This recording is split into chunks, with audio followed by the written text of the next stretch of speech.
now from the desk of the superintendent's office, it's time for Super News.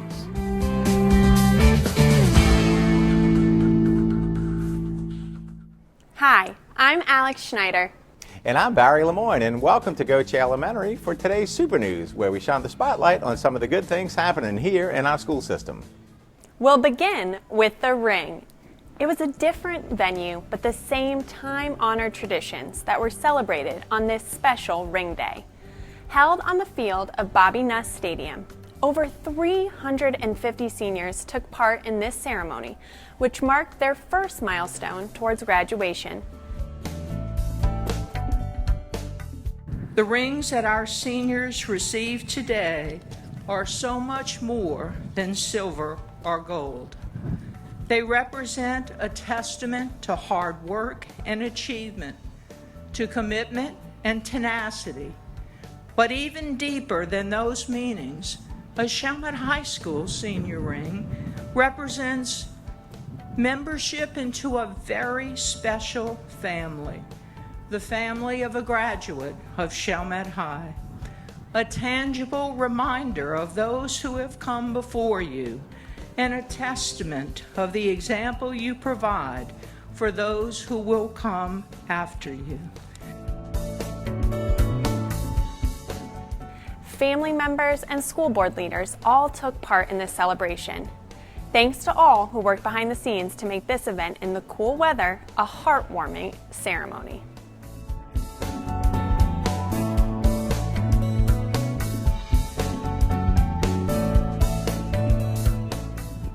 Senior, the day is yours. Have a good day. Also worth celebrating was a small video project produced by CHS student Bryn Plesher, showcasing the school's volleyball team and its coach. Working with her teacher, Miss Morningstar, Bryn also served as the on-camera talent for this special project. It's important to prepare for each day by stretching, getting everything you need for practice. Here we have an all-girls volleyball team. My besties plus assistant coach Mallory helps my mom too. I have lots of friends on the volleyball team. The team has two captains that work really hard. Their names are Emma and Ashley. My mom is an awesome coach who gives her team good advice. Me and my mom love volleyball, but we love each other even more. Even though it's her last year, I always have good memories of my time with the Lady Owls. In addition to being an aspiring filmmaker, Bryn is also one of dozens of students who participate in Special Olympics each year. In support of this amazing program, St. Bernard Parish Special Olympics received an unexpected charitable grant of $25,000 from the Valero Benefit for Children.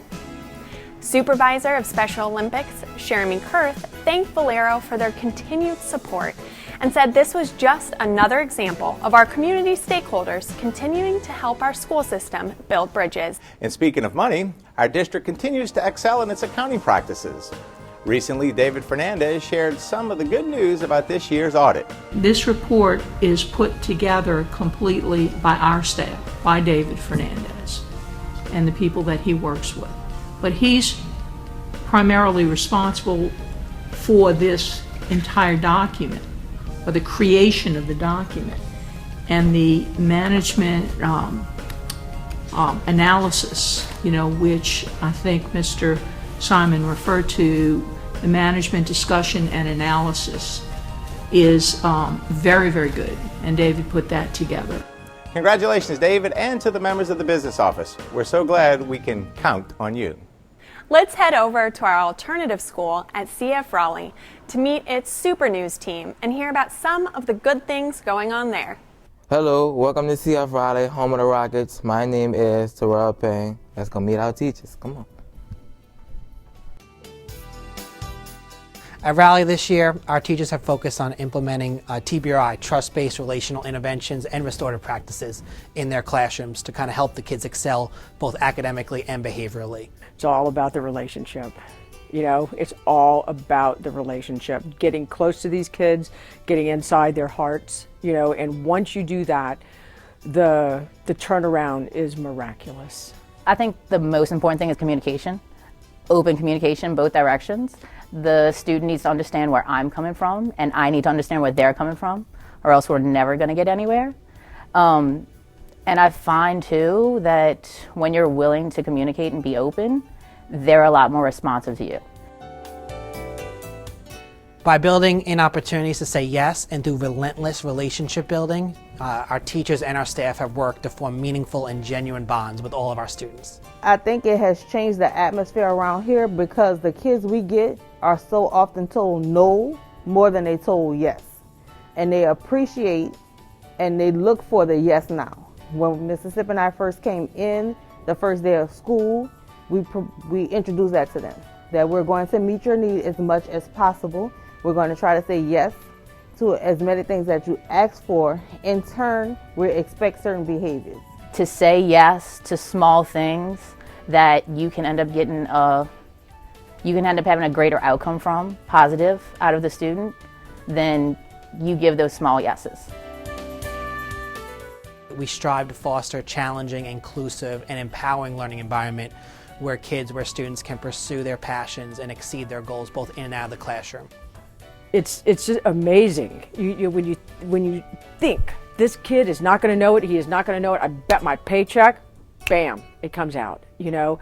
And so these guys are smart, they're sweet, they've just had a rough life, and so that's a good day. It's a good day when we can talk and we can get to our academics and they can ask me questions, become vulnerable, right? Okay, and feel comfortable to say, hey, Ms. Boudreau, what is that symbol? Hey, Ms. Boudreau, what does this mean? I've never seen this before. You know, so it opens up that door that we could teach them. Thanks for tuning in. We'll see you next time here at Raleigh. Nice job, Rockets. And now let's meet the team here at Goche Elementary for its Super News segment. Hello, I'm Ryan. And I'm Marlene McCluskey. And hello from JF Goche for Super News.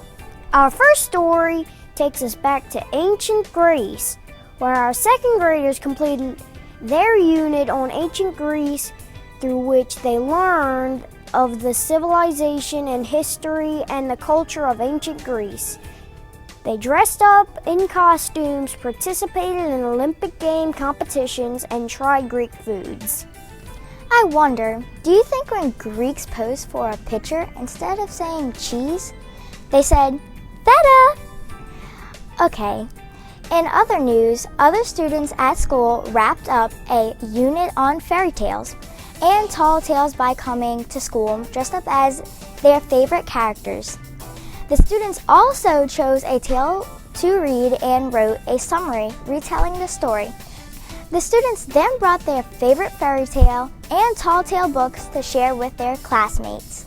Our first graders also did some hands-on learning. When they completed a lesson on time, they discussed the past, present, and future, and learned how a timeline shows events in the order which they happened.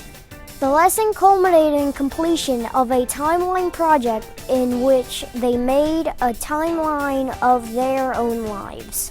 While they were learning about time, others were learning about energy.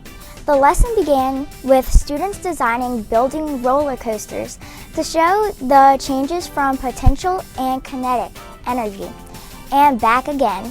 They also identified points of maximum kinetic energy and maximum potential energy.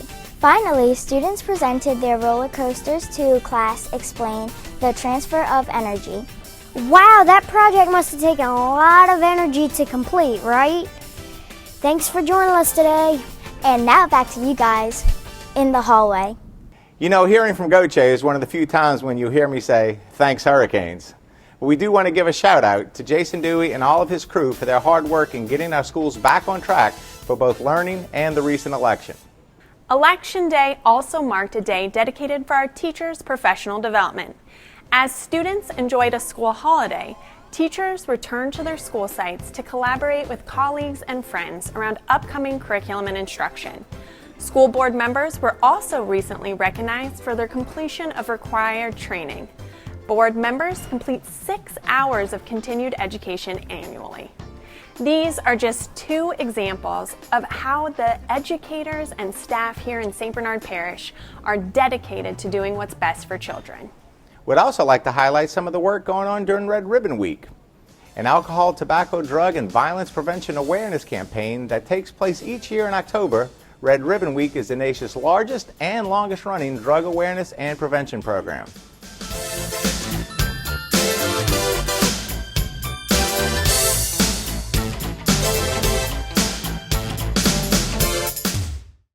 Despite our COVID restrictions, teachers across the district continue to make learning fun, as seen here as a number of schools celebrated the end of its unit on mythology.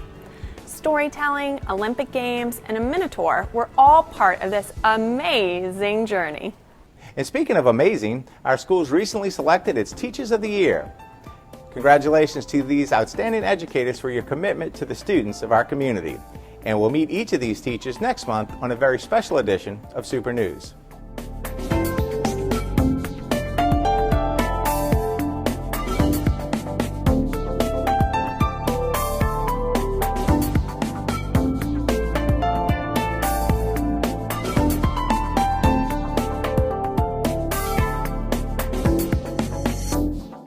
Another outstanding educator has also been in our thoughts recently as our former superintendent, Frank Ottera, passed away.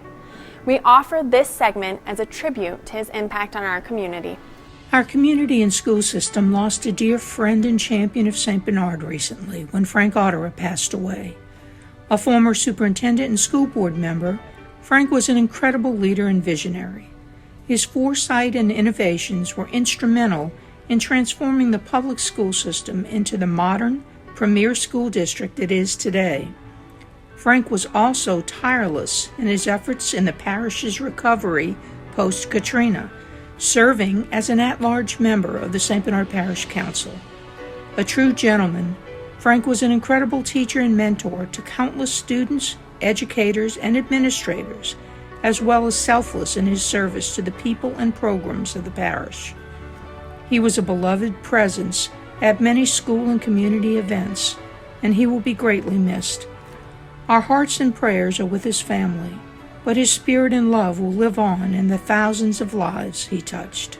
And on a personal note, Frank's vision was instrumental to our work here in the Penn TV studio. And for that, Jack Jackson, Dave Destins, and I are eternally grateful for that opportunity. Thanks for joining us today, and we'll see you next time on Super News.